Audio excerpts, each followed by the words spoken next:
Salam Bapak yang dikasihi Tuhan, jemaat yang dikasihi Tuhan. Pagi hari ini kita kembali memuji Tuhan dan memuliakan Tuhan. Dan hari ini hari yang spesial bagi kita sebagai umat Kristen untuk memperingati hari Pentakosta, hari pencurahan Roh Kudus bagi kita. Namun sebelumnya saya persilahkan jemaat Tuhan untuk bisa mengambil sikap saat teduh sejenak di hadapan Tuhan.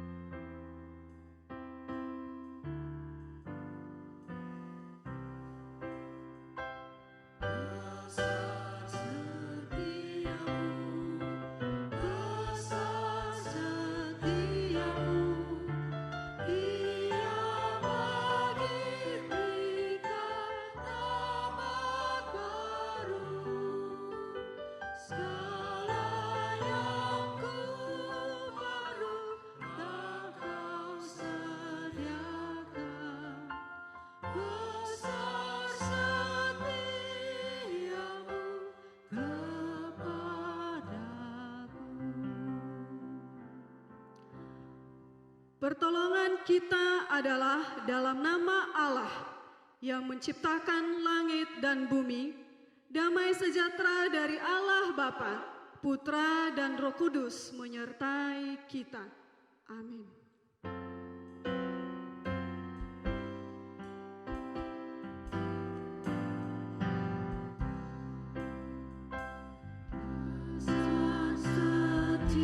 Dia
Jadi, karena kita menerima kerajaan yang tidak tergoncangkan, marilah kita mengucap syukur dan beribadah kepada Allah menurut cara yang berkenan kepadanya, dengan hormat dan takut, sebab Allah kita adalah api yang menghanguskan.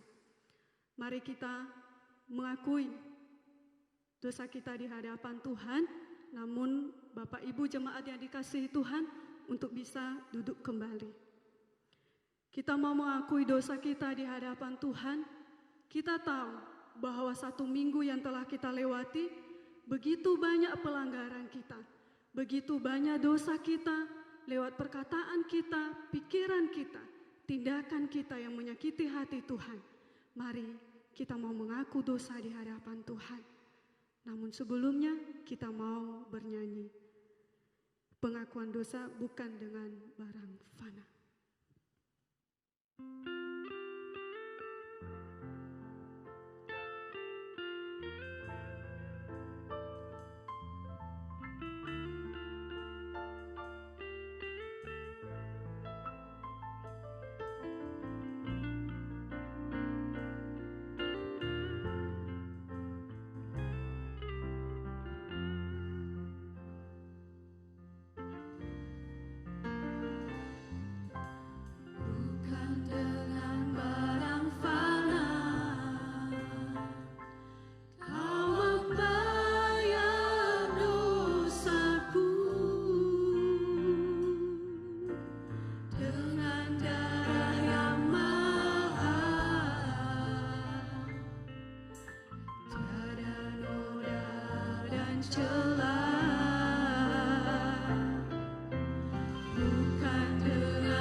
yang kami kenal di dalam nama Tuhan kami Yesus Kristus.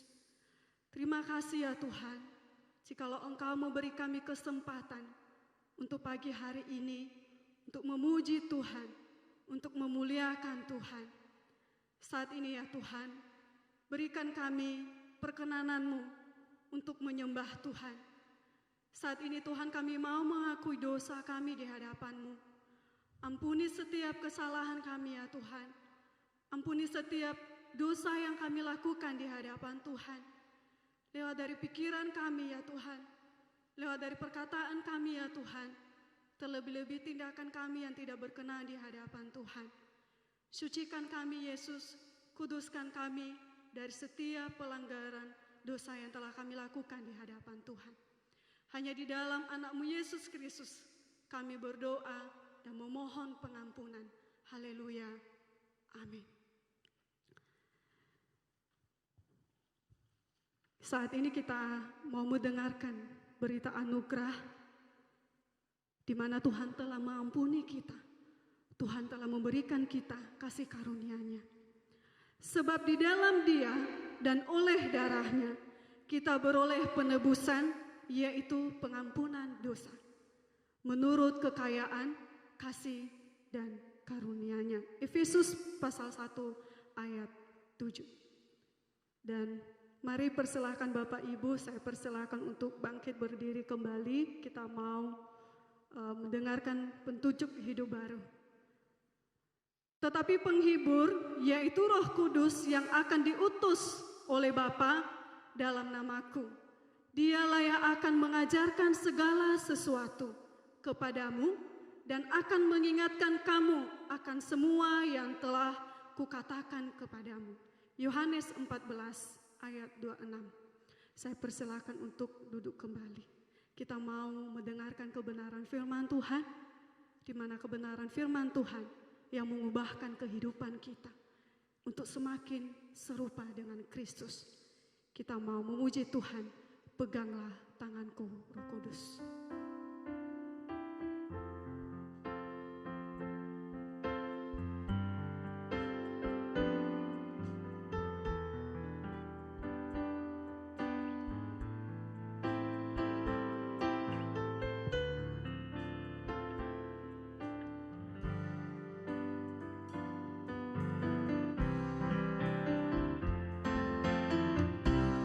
Peganglah tanganku, Roh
biarlah pujian yang telah kita nyanyikan barusan bisa memberkati kita dan bisa mengubahkan kehidupan kita.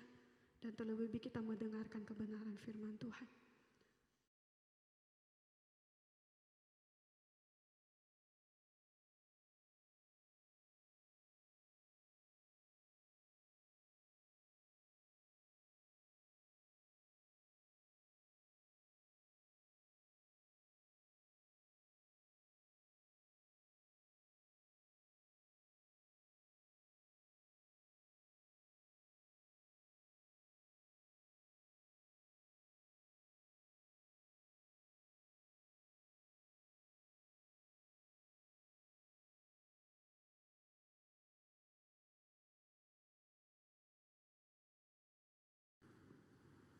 Salam sejahtera bagi kita semua.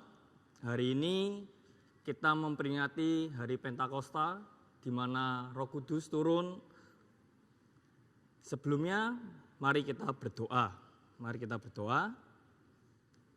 Tuhan, terima kasih pada hari ini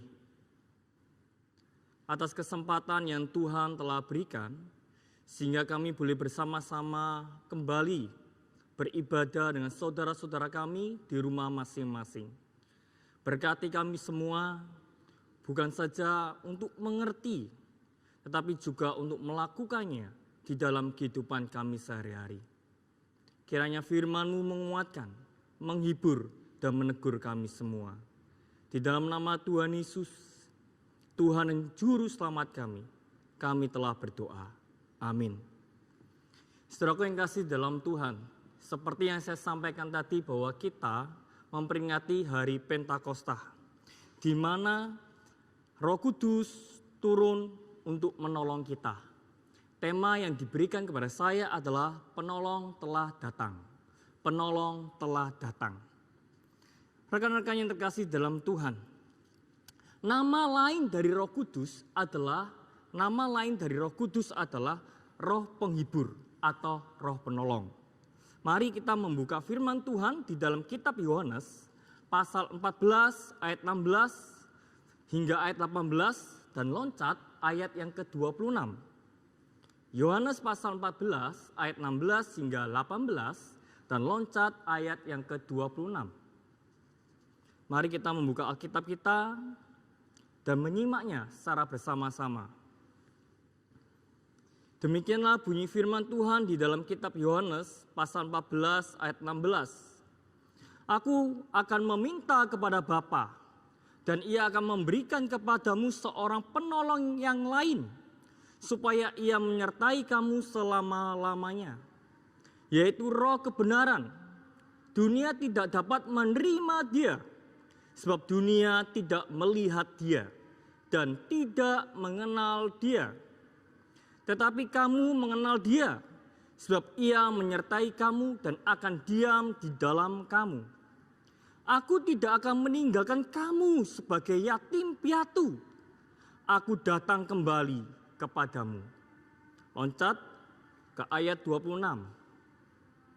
Tetapi penghibur, yaitu Roh Kudus, yang akan diutus oleh Bapa dalam namaku, Dialah yang akan mengajarkan segala sesuatu kepadamu dan akan mengingatkan kamu akan semua yang telah kukatakan kepadamu. Amin. Saudaraku yang terkasih di dalam Tuhan, nama lain dari Roh Kudus adalah Roh Penolong atau Roh Penghibur. Yang menjadi pertanyaannya adalah, kenapa Roh Kudus disebut Roh Penolong atau Roh Penghibur? Sedangkan Roh Kudus itu sendiri tidak terlihat, tidak dapat disentuh.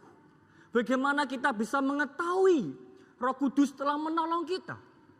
Bagaimana kita mengetahui jika Roh Kudus menghibur kita? Jika kita tidak melihatnya. Bukankah ini semacam janji yang palsu? Apakah ini semacam janji yang fiktif yang Tuhan ajarkan, yang Tuhan sampaikan kepada murid-muridnya? Kalau hari ini kita sedang sakit, kita lihat dokter saja, kita mungkin sudah bahagia, kita sudah senang. Kenapa? Karena kita bisa melihat, fungsi dokter, dia akan segera menolong dan mengobati saya. Tetapi pada saat kita juga rumah kita mungkin kebakaran, kita lihat pemadam kebakaran datang, kita juga sudah sukacita. Semuanya itu kita dapat lihat dengan mata kita. Dan mata kita menjadi saksi yang jelas, saksi yang bisa membuktikan bahwa penolong itu datang. Sedangkan Roh Kudus disebut penolong, Roh Kudus disebut penghibur. Tetapi kenyataannya dia tidak dapat dilihat, tidak dapat dirasakan. Bagaimana kita tahu kalau Roh Kudus menolong kita?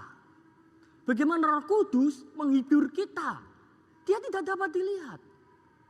Saudara yang kasih dalam Tuhan, apa ini maksudnya? Apakah ini janji yang palsu? Seperti yang saya katakan tadi. Seperti kita mengatakan begini kepada anak kita. Sebentar ya, saya akan pergi. Nggak boleh pergi Pak, nggak boleh pergi. Papa mau pergi. Nggak boleh pergi, Papa tetap di rumah. Terus kita mengatakan gini, izinkan Papa pergi. Kalau Papa pergi, kamu tak kasih permen ya. Nanti Papa akan kasih permen. Setelah kita kasih anak kita permen, anak kita tenang, kita pergi. Apakah perkataan Yesus sepele itu, serendah itu, yang berkata, aku akan memberikan penolong bagimu, penolong yang lain. Saudara yang kasih dalam Tuhan, perkataan Yesus bukan perkataan yang fiktif. Janji yang Tuhan katakan bukan janji yang palsu. Jika kita melihat apa yang dikontekskan firman Tuhan hari ini, apa yang dibicarakan hari ini, bahwa kata roh penolong, ya, penyebutan roh penolong atau parakletos diberikan kepada siapa? Kepada orang-orang yang percaya, orang-orang yang mengasihi Tuhan.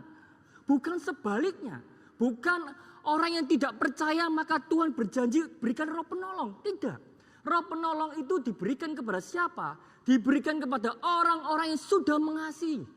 Orang-orang yang sudah percaya kepada Yesus, maka janji itu diberikan. Maka di dalam kitab Yohanes pasal 14 ayat 20, Yohanes 14 ayat 20 dengan jelas mengatakan, pada waktu itulah kamu akan tahu bahwa aku di dalam Bapa-Ku dan kamu di dalam aku dan aku di dalam kamu.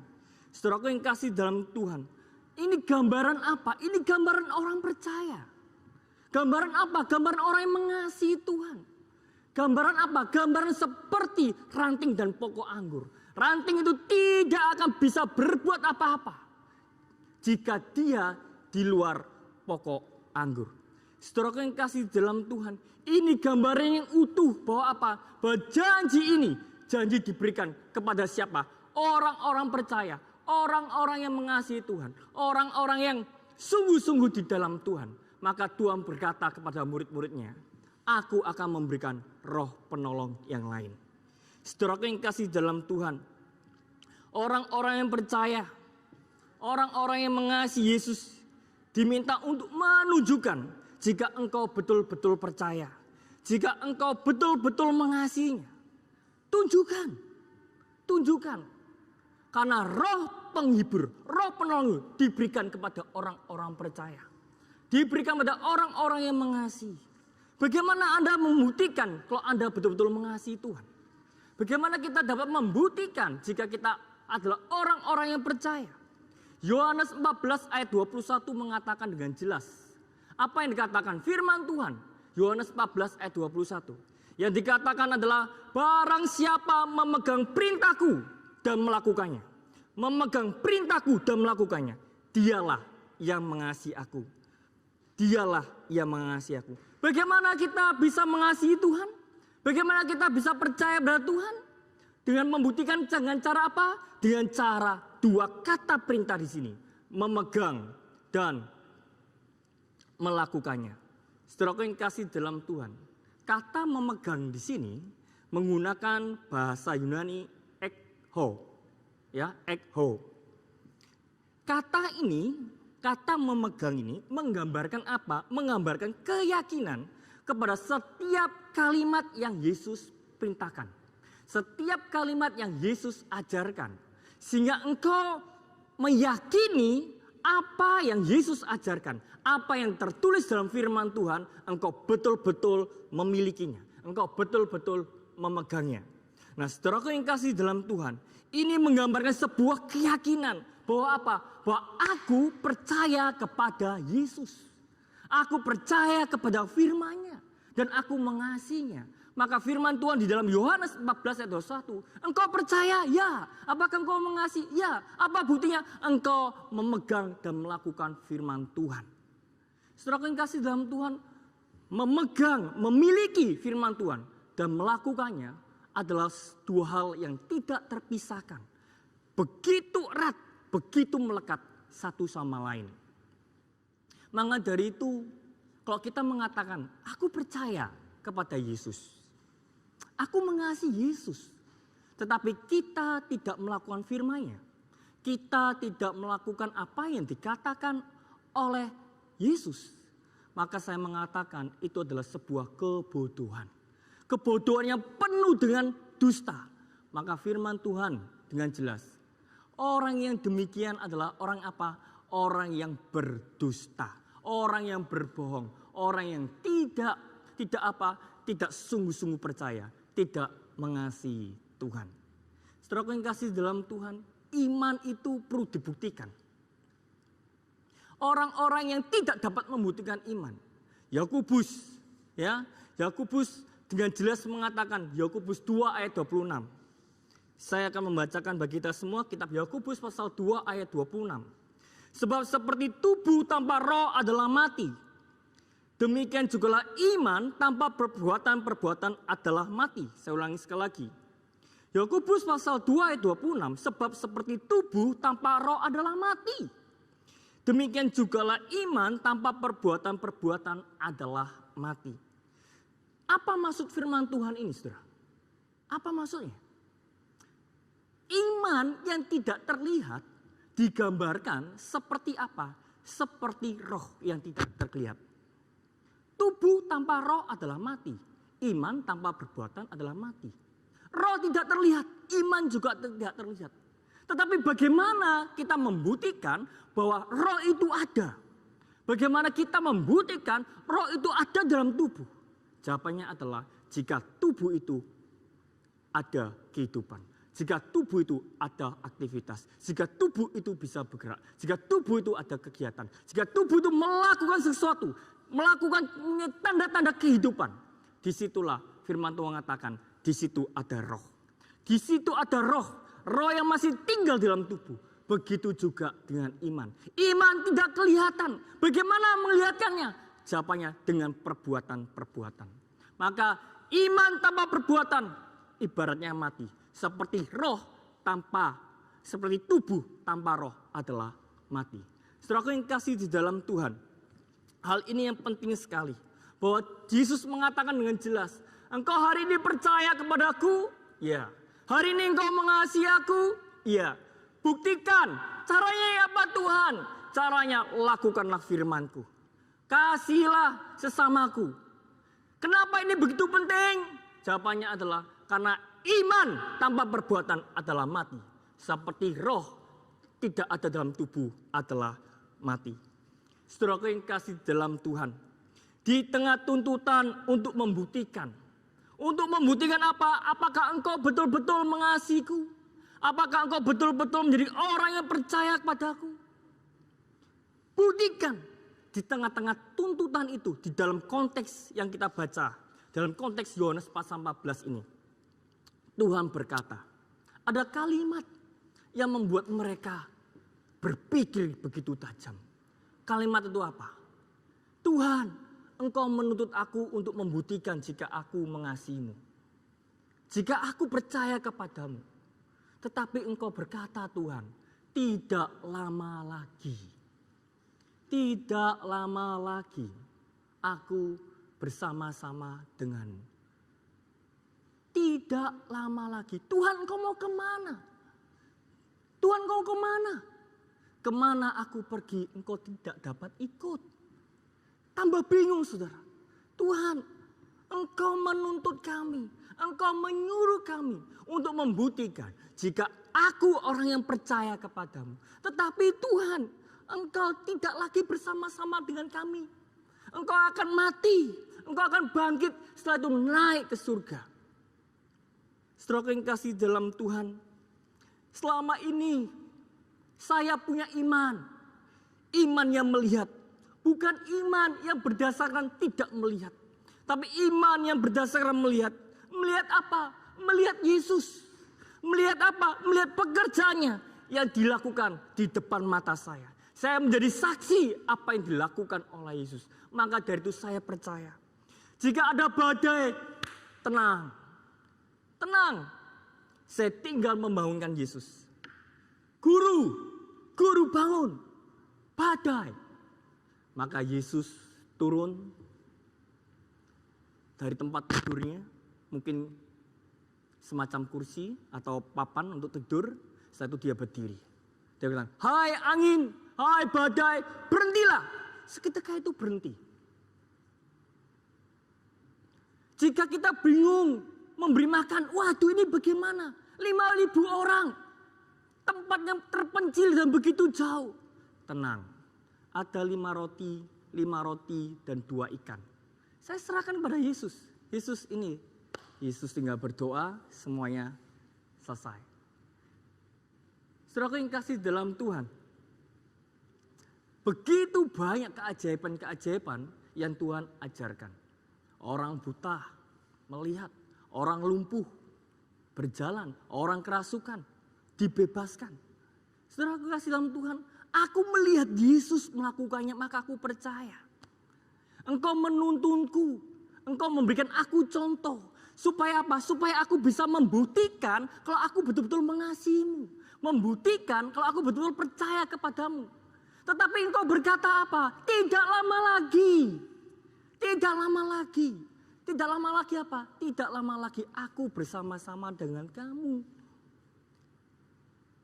Aku akan segera mati. Setelah itu bangkit dan naik ke surga. Saudaraku yang kasih dalam Tuhan. Pada saat Yesus masih bersama-sama dengan muridnya. Murid-muridnya masih banyak mengalami kegagalan. Banyak mengalami suatu kondisi yang berhenti. Dia tidak bisa lagi berjalan lebih jauh. Kegagalan-kegagalan terus dialami. Banyak dan ada bukti-buktinya. Apa buktinya? Di dalam kitab Matius 17 ayat 16. Ada seorang ibu punya anak kerasukan. Seorang ibu punya anak kerasukan dan dibawa kepada murid-muridnya. Murid-muridnya menengking dalam nama Yesus atau mendoakan supaya roh itu keluar. Tapi kenyataannya tidak bisa. Tidak bisa. Gagal pada saat Yesus masih bersama-sama dengan mereka. Maka Matius 17 ayat 6 mengatakan apa? Aku sudah membawanya kepada murid-muridmu. Tapi mereka tidak dapat menyembuhkannya. Gagal. Apalagi saudara, murid-muridnya juga gagal. Gagal apa? Gagal untuk mengerti isi firman Tuhan. Markus 6 ayat 52 dengan jelas mengatakan, sebab sesudah peristiwa roti itu, mereka juga belum mengerti dan hati mereka tetap degil. Gagal apa lagi saudara? Gagal dengan mata melihat aku telah menyangkal Yesus. Matius 26 ayat 74. Petrus menyangkal Yesus. Saudaraku, pada saat Yesus masih ada di tengah-tengah mereka, masih ada hadir di mana mereka bisa menyentuhnya, di mana mereka langsung bisa berbicara, di mana mereka bisa langsung minta pertolongan, mereka masih banyak mengalami kegagalan. Apalagi ini, sebentar lagi engkau tidak lagi bersama-sama dengan aku. Aku akan naik ke surga. Apakah aku sanggup? Apakah aku bisa? Membuktikan apa? Membuktikan jika aku percaya kepadamu Tuhan. Membuktikan apa? Membuktikan jika aku sungguh-sungguh. Sungguh-sungguh apa? Sungguh-sungguh mengasihimu. Pada saat engkau masih ada di tengah-tengah kami. Kami pun masih mengalami banyak kegagalan. Apalagi engkau tidak lagi bersama-sama dengan kami. Saudara yang kasih dalam Tuhan, ini menjadi pertanyaan yang besar. Jadi pergumulan yang besar bagi murid-muridnya pada saat dia mendengar pada saat mereka mendengar bahwa Yesus tidak lama lagi bersama-sama dengan mereka. Saudaraku, di tengah-tengah kondisi seperti itu, di tengah-tengah perasaan yang begitu galau, Yesus berkata, Yohanes 14 ayat 1, dia berkata, jangan gelisah, jangan takut, jangan khawatir. Tuhan, bagaimana aku tidak gelisah? Bagaimana aku tidak takut? Sedangkan aku seringkali bersamamu, tetapi kenyataan aku juga gagal. Tetap jangan gelisah, jangan takut, dan jangan khawatir. Kenapa? Karena aku tidak akan meninggalkan kamu sebagai apa? Yatim piatu. Aku akan memberikan penolong yang lain. Aku akan memberikan penolong yang lain. Maka dari itu, engkau tidak perlu takut, engkau tidak perlu khawatir, engkau tidak perlu gelisah. Saudara yang kasih dalam Tuhan, kata penolong ini yang tercatat di dalam kitab Yohanes 14 ayat 16 menggunakan kata parakletos. Apa artinya kata penolong yang lain? Saudara yang kasih dalam Tuhan, kalian penolong yang lain menunjukkan apa? Menunjukkan ada pribadi yang lebih daripada satu. Ada penolong yang lain menunjukkan ada satu pribadi yang lebih daripada satu. Saudara yang kasih dalam Tuhan, siapakah itu? Jawabannya adalah Alkitab dengan jelas mengatakan Tritunggal adalah penolong. Bukan saja Roh Kudus disebut penolong, tapi Tritunggal juga penolong. Saudara yang kasih dalam Tuhan, Bapa menolong umatnya dengan cara apa? Dengan cara dia mengutus anaknya yang tunggal. Yesus menolong dombanya dengan cara apa? Dengan cara menyerahkan nyawanya. Supaya apa? Supaya mereka diselamatkan. Roh Kudus menolong umatnya dengan cara apa? Dengan cara membuat mereka mengerti. Dengan cara apa? Membuat mereka menerima, berakar, bertumbuh di dalam Kristus. Saudara yang kasih dalam Tuhan, Bapa, Anak, dan Roh Kudus punya peran masing-masing. Mereka berperan sedemikian rupa, tetapi punya satu tujuan, yaitu apa, saudara? Menolong manusia kembali kepada Tuhan. Menolong manusia kembali kepada Tuhan. Dan hidup bagi Tuhan. Saudara yang kasih dalam Tuhan, ini hal yang sangat penting. Engkau tidak perlu gelisah. Mungkin hari ini engkau tidak lihat aku bersama-sama lagi. Tidak bisa lihat, karena apa? Secara fisik Yesus sudah naik ke surga. Tidak lagi, tetapi engkau tidak perlu takut karena ada penolong lain. Aku memang penolong untuk saat ini, tapi setelah itu engkau tidak akan jadi yatim piatu. Ada penolong lain yang disebut Parakletos. Roh penolong itu, roh penghibur itu hadir untuk menyertaimu, untuk menjagamu, untuk mengajarkan kamu, untuk membuat engkau bertumbuh, untuk engkau mengenal dan hidup bagi Tuhan. Saudaraku yang kasih dalam Tuhan, penolong ini bukan fiktif. Penolong ini benar-benar nyata. Penolong ini benar-benar hadir. Penolong ini betul-betul menyertai. Apa buktinya? Apa buktinya? Saudara, kalau kita melihat dan melidiki firman Tuhan dengan jelas dan sesama, maka di dalam kitab Yohanes 14 ayat 12 mengatakan dengan jelas. Yesus berkata, engkau akan melakukan seperti yang aku lakukan. Ingat baik-baik, engkau akan melakukan seperti apa yang aku lakukan. Melakukan seperti apa yang aku lakukan. Saudara yang kasih dalam Tuhan, ini kalimat yang begitu jelas. Begitu jelas. Menggambarkan bahwa apa? Menggambarkan bahwa engkau akan menjadi orang yang seperti aku lakukan. Menjadi pribadi yang melakukan apa yang aku lakukan. Saudara yang kasih dalam Tuhan, maka setelah Yesus tidak lagi bersama-sama dengan mereka secara fisik, ia telah naik ke surga. Tetapi apa yang terjadi? Yang terjadi adalah murid-muridnya menyembuhkan seperti yang Yesus lakukan. Murid-muridnya memberitakan kerajaan surga seperti Yesus memberitakan kerajaan surga. Hidup murid-muridnya memberkati seperti hidup Yesus yang memberkati.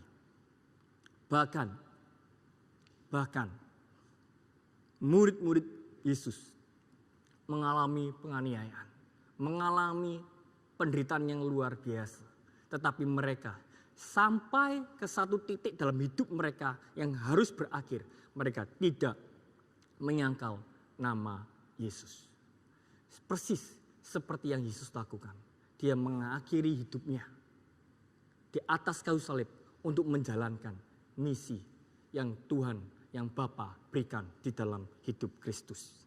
Saudaraku yang kasih dalam Tuhan, ini membuktikan bahwa Roh Kudus ada, Roh Kudus hadir dan selalu senantiasa menyertai para muridnya. Bukan soal fiktif, bukan fiktif, bukan janji palsu. Ini betul-betul ada, betul-betul hadir, betul-betul menyertai. Sehingga apa? Sehingga para murid-muridnya bisa memberitakan Injil. Sehingga para murid-muridnya bisa melakukan pelayanan penyembuhan. Bahkan apa? Bahkan mereka bisa mati di dalam iman kepada Yesus Kristus. Jika Roh Kudus tidak ada, jika Roh Kudus tidak menyertai mereka, jika Roh Kudus tidak tinggal di dalam hidup mereka, apakah mereka mampu melakukannya? Jawabannya adalah tidak. Saudaraku yang kasih dalam Tuhan, itu adalah bukti bahwa Roh Kudus hadir. Dia tinggal, dia menjadi penolong bagi para rasul, para murid-muridnya saat itu. Hari ini, jika ada orang Kristen yang mengatakan, saya tidak sanggup berhenti berbuat dosa. Saya tidak sanggup untuk berhenti berbuat dosa. Saya seorang yang begitu pemarah, gampang sekali marah. Terhadap hal lain tidak prinsip pun saya marah. Saya menjadi orang yang membuat orang lain tidak nyaman di sekitar kami. Ataukah kita terikat dengan kecanduan, entah itu kecanduan alkohol, kecanduan judi, kecanduan game, kecanduan seks, kecanduan yang lain. Dan kita katakan, aku tidak sanggup melepaskannya. Ataukah kita berkata, aku tidak sanggup dengan keluargaku. Aku tidak sanggup. Aku lihat anakku begitu nakal. Dia menghabiskan harta saya. Dia anak yang tidak bisa diatur. Atau kita mengatakan, aduh aku sangat-sangat menyesal menikah dengan kamu. Kenapa? Karena kamu suami yang tidak tanggung jawab. Kamu suami yang senantiasa menekankan ego, egois. Tidak mau mengerti, tidak memahami keluarga. Aku menyesal. Aku tidak sanggup lagi aku bersama-sama dengan kamu. Saudara yang kasih dalam Tuhan, ataukah ada ketidaksanggupan yang lain? Kita tidak sanggup. Tidak sanggup apa saudara? Tidak sanggup menahan tekanan ekonomi. Kondisi yang begitu berat. Cicilan yang begitu banyak. Sedangkan kondisi ekonomi yang tidak memungkinkan untuk saat ini mencari uang. Tuhan, aku tidak sanggup. Aku tidak mampu. Saudara yang kasih dalam Tuhan. Yesus berkata, jangan gelisah. Jangan takut, jangan khawatir. Karena apa? Karena ada Roh penolong yang menolong. Menolong dirimu untuk melewati itu semua. Para rasul ditolong oleh Roh Kudus. Melewati hidup yang begitu menderita. Begitu banyak penganiayaan, begitu banyak tantangan. Tetapi akhirnya mereka menjadi orang-orang yang disebut pemenang. Mereka bisa mempertahankan keyakinannya sampai akhir hayat hidupnya. Para rasul bisa, maka engkau pun bisa. Kenapa kita bisa melewati ini semua? Kenapa kita bisa mengatakan aku stop dosa seks, aku stop kecanduan judi? Karena semua itu kita bisa melakukan karena ada satu pribadi, disebut pribadi yang ketiga. Roh penolong itu ada bersama-sama dengan engkau. Saudaraku yang kasih dalam Tuhan, saya akan bercerita sedikit tentang kesaksian keluarga saya. Saya punya mama dan saya katakan hidup mama saya itu tidak mudah. Ya, begitu banyak tantangan, begitu banyak rintangan, banyak warna yang penderitaan yang dialami daripada kebahagiaan. waktu mama saya menikah dengan papa saya, papa saya adalah orang yang orang yang bagi orang seperti saya menilai kurang bertanggung jawab sebagai papa atau sebagai suami. Ya, dia seorang yang berkata kasar, dia seorang yang suka mukul, dia seorang yang suka mengambil uang, mengambil uang. Uang apa? Uang belanja. Sehingga uang belanja itu tambah hari tambah sedikit, ya. Tambah hari tambah sedikit kan diambil. Untuk apa? Untuk main judi. Untuk apa? Untuk main perempuan. Untuk apa? Beli minuman keras. Saudara, pada saat mama saya bilang, "Pak, uang belanja habis karena kamu ambil." Apa yang papa saya katakan? Papa saya cuma mengatakan utang saja. Ya, utang saja. Utang ke siapa, Pak? Utang ke tukang sayur sana loh. Ya, tukang sayur kamu utangi. Nanti kalau sudah Pak saya gajian diganti. Saudara, karena terlalu banyak utang-utang, akhirnya seringkali belanja dengan saya. Belanja dengan saya. Jadi waktu itu saya masih ingat, ya, diajak belanja. Ya. Waktu itu tidak terlalu kecil, ya, tapi masih ingat saya diajak. Saya heran, kenapa saya diajak belanja mama saya? Supaya saudara, supaya penjual-penjual itu, ya, pedagang-pedagang itu rela mengutangi mama saya. Karena apa? Karena kasihan anaknya. Jadi bukan lihat mama saya, lihat anaknya. Jadi kalau loh kemarin aja belum bayar kok mau utang lagi. Mau celatu, lihat anaknya enggak jadi celatu, ya, akhirnya dipinjemin. Begitu terus-menerus dialami hari demi hari. Waktu demi waktu. Akhirnya mama saya tidak kuat. Mama saya memutuskan untuk apa? Untuk bunuh diri. Dia loncat ke sumur. Ya, dia loncat ke sumur untuk bunuh diri. Tetapi kenyataannya dia tidak mati, dia masih hidup. Kenapa mama saya melakukan itu semua? Karena dia tidak kuat. Kenapa mama saya melakukan itu semua? Karena mama saya sudah tidak tahan. Menghadapi apa? Menghadapi kondisi rumah tangga seperti itu. Pada saat itu mama saya bukan orang Kristen. Pada saat itu mama saya punya agama lain. Dan menyingkapinya seperti itu. Tetapi pada saat mama saya terima Yesus sebagai Tuhan dan Juru Selamat, dia tidak lagi melakukan tindakan-tindakan seperti itu. Dia tidak lagi melakukan bunuh diri. Apa yang dilakukan? Dia lakukan tetap berdoa. Apa yang dia lakukan? Dia tetap membaca Alkitab. Apa yang dia lakukan? Yang dia lakukan, dia berusaha untuk menjadi istri yang baik. Saudara yang kasih dalam Tuhan, kenapa ada perbedaan? Kenapa ada sikap yang berbeda? Kenapa tanggapannya berbeda? Saudara yang kasih dalam Tuhan, yang satu mau bunuh diri, tapi yang satu justru dia berdoa. Yang satu dia terus-menerus menangis. Yang satu dia memuji Tuhan. Kenapa saudara? Jawabannya cuma satu. Karena sebelum mama saya bertobat, Roh Penolong itu tidak hadir. Tidak ada yang menguatkan. Dia merasa dirinya begitu lemah. Tidak ada sandaran hidup. Tapi pada saat mama saya terima Yesus Kristus sebagai Tuhan dan Juru Selamat, maka apa? Ada sandaran hidup. Ada kekuatan. Ada penolong yang hadir dari Tuhan. Diberikan untuk mama saya. Pada saat mama saya percaya Yesus sebagai Tuhan dan Juru Selamat. Mama saya mendampingi papa saya 2 minggu sebelum papa saya dipanggil Tuhan tahun 2006. Papa saya terima Yesus Kristus sebagai Tuhan dan Juru Selamat. Saudaraku yang kasih dalam Tuhan, yang tidak sanggup menjadi sanggup, yang tidak bisa menjadi bisa. Kenapa? Karena cuma satu, karena Roh Penolong itu hadir. Saudaraku yang kasih dalam Tuhan, jika engkau hari ini orang-orang Kristen yang mengatakan, aku tidak sanggup, aku tidak bisa. Ingat baik-baik, ada sosok pribadi yang ketiga yang disebut Roh Kudus. Yang menolong saudara, yang menguatkan saudara, yang tidak sanggup menjadi sanggup. Memimpin saudara, menjaga saudara, supaya senantiasa hidup kita kuat di dalam Tuhan. Terakhir, selamat Hari Pentakosta, dan kiranya kita selalu ingat dalam hidup ini, bahwa Tuhan beserta kita. Dia memberikan Roh Penolong untuk yang tidak bisa menjadi bisa, yang tidak sanggup menjadi sanggup. Tuhan Yesus memberkati. Mari kita berdoa.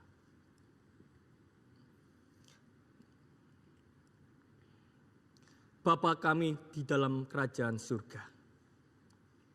Seringkali kami melihat diri kami. Seringkali kami melihat apa yang kami punya. Kami tidak melihat Engkau. Kami tidak melihat kehadiran yang menyertai kami. Ampuni kami Tuhan, ampuni kami. Kami tahu Tuhan di luar sana begitu banyak tantangan, begitu banyak rintangan, begitu banyak ancaman yang membuat kami lemah secara jiwa kami. Buat kami lemah secara fisik kami. Tetapi Tuhan, kami ingat akan firman-Mu bahwa Roh penolong itu yang menolong kami supaya kami kuat, supaya kami menjalankan firman-Mu, supaya kami tetap mengasihi-Mu. Setiap inci firman Tuhan, kami tetap akan melakukannya. Itu semua karena Roh penolong itu hadir di dalam hidup kami. Terima kasih Tuhan. Biarlah hari Pentakosta hari ini menolong kami semua untuk mengerti, untuk meyakini, dan dimampukan untuk melakukan apa yang Tuhan perintahkan sebagai bentuk kami mengasihi-Mu. Terima kasih ya Tuhan. Terima kasih. Di dalam nama Tuhan Yesus, Sang Firman yang hidup itu, kami telah berdoa. Amin.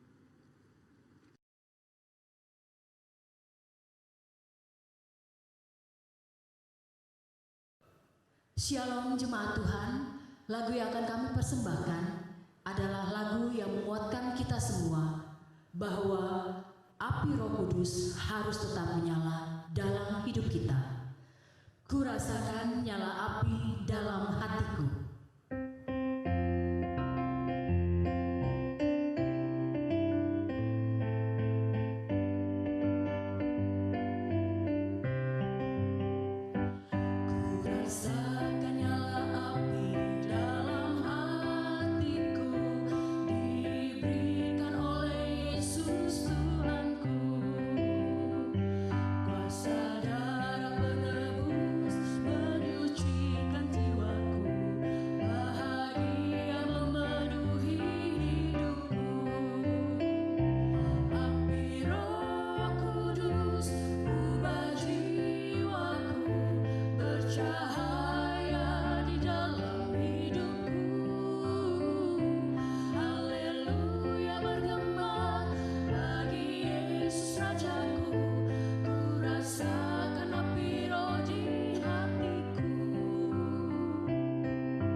Terima kasih untuk pujiannya, lumayan dari Bu Maya.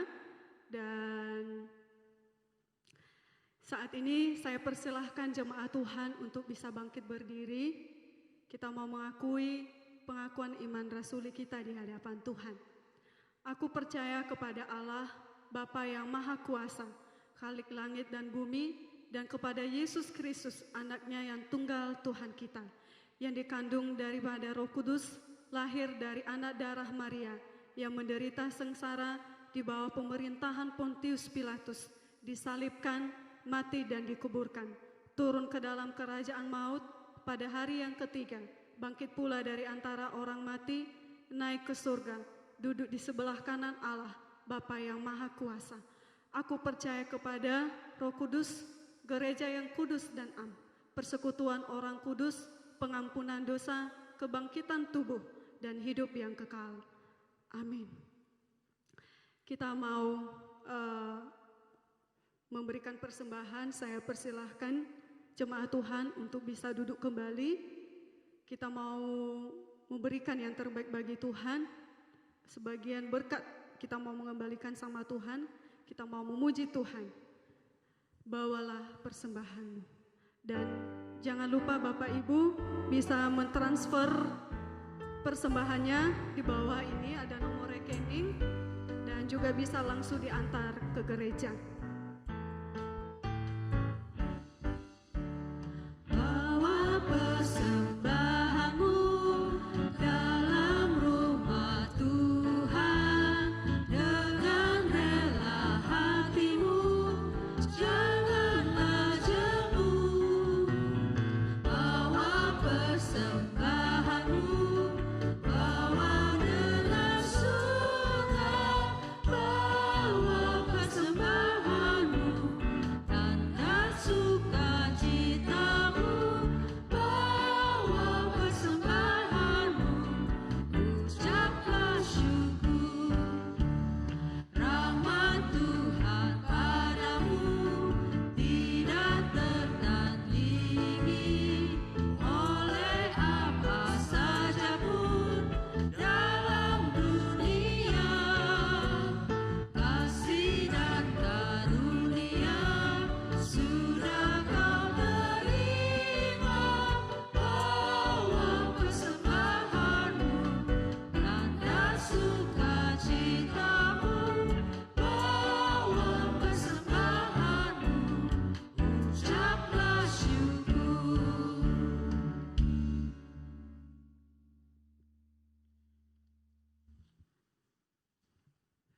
Kita mau berdoa.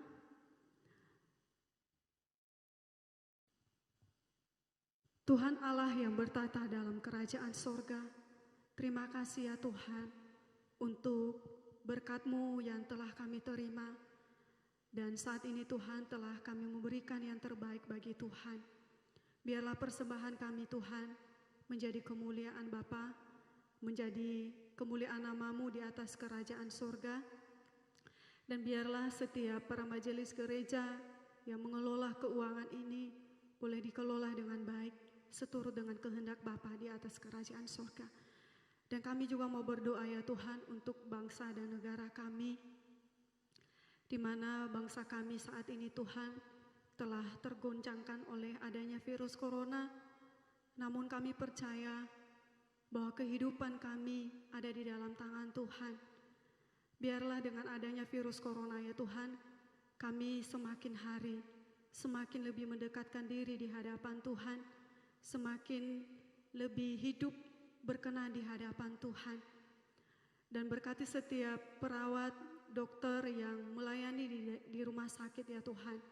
Biarlah kekuatan yang daripada Tuhan yang selalu menyertai mereka ya Tuhan. Berikan mereka hati yang semangat mau melayani setiap para pasien. Dan biarlah apapun yang mereka lakukan Tuhan, bukan melakukan untuk manusia, tapi melakukan hanya untuk Tuhan.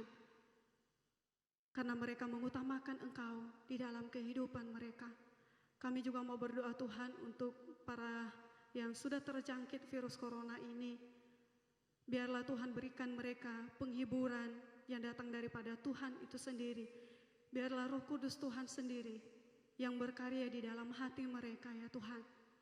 Sehingga mereka semakin menyadarkan diri bahwa hidup atau mati hanya ada di dalam tangan Tuhan. Ketika kami memiliki iman yang kuat di hadapan Engkau, maka kami mampu melewati hari-hari kami ya Tuhan. Terima kasih Tuhan Yesus. Kami juga mau berdoa ya Bapa untuk kondisi bangsa kami di mana ekonomi semakin menurun ya Tuhan. Biarlah Allah sendiri yang boleh memulihkan bangsa kami dari segi ekonomi ya Tuhan. Engkau berikan hikmat kepada Joko Widodo sebagai pemimpin bangsa kami. Dan Engkau juga berikan hikmat para menteri dan juga para jajaran dan juga yang sudah terlibat di dalam mengelola bangsa kami. Biarlah hikmat yang daripada Tuhan yang selalu menyertai mereka ya Tuhan. Apapun yang menjadi keputusan daripada mereka, itu berasal daripada Tuhan sendiri. Engkau sertai bangsa kami ya Tuhan. Engkau pulihkan bangsa kami kembali untuk seperti semula adanya ya Tuhan. Sehingga bangsa kami boleh melakukan segala aktivitas sebagaimana semestinya ya Tuhan. Kami juga mau berdoa ya Tuhan untuk jemaat GKT Nazaret. Kami mau berdoa untuk keluarga kami masing-masing. Berikan kami iman yang kuat Tuhan. Berikan pertumbuhan yang semakin hari semakin berkembang untuk mengenal kebenaran firman Tuhan di dalam kehidupan kami. Sekalipun kami ibadah lewat dari online Tuhan, tapi kami percaya bahwa iman kami tidak akan pernah tergoncangkan ya Tuhan. Kami mau ibadah di hadapan Tuhan sekalipun kami ada di rumah. Biarlah setiap kebenaran firman Tuhan yang kami dengar setiap minggunya boleh mengubahkan kehidupan kami, boleh menjadi serupa dengan Tuhan. Terima kasih Tuhan Yesus. Terima kasih Bapa, berkati kerohanian kami, berkati iman kami. Biarlah segala sesuatunya Tuhan boleh berkenan di hadapan Tuhan. Hanya di dalam anak-Mu Yesus Kristus kami berdoa dan mengucap syukur.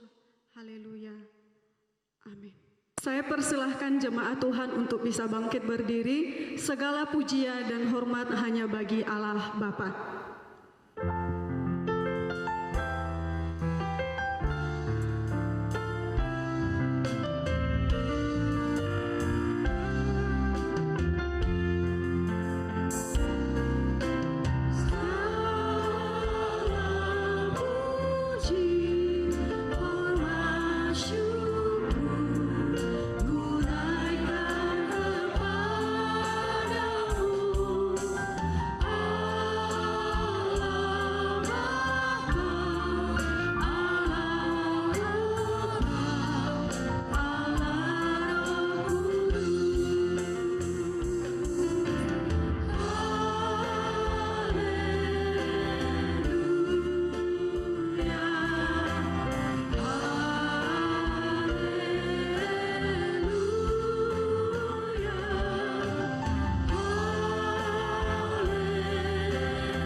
Sidang jemaat yang terkasih dan mengasihi Tuhan, terimalah berkat Tuhan. Kiranya Allah Bapa, Allah Anak, dan Allah Roh Kudus, Allah yang Esa itu, memberikan pertolongan dan kekuatan untuk menyatakan kasih dan firman-Nya di dalam hidup kita saat ini sampai Kristus datang yang kedua kalinya. Amin.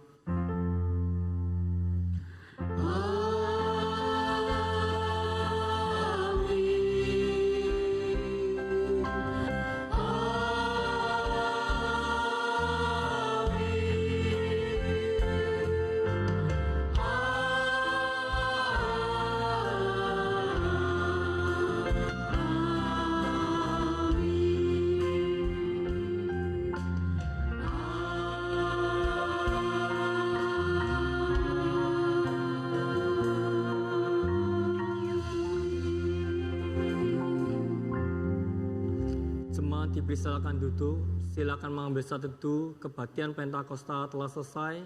Tuhan Yesus memberkati kita semua. Amin.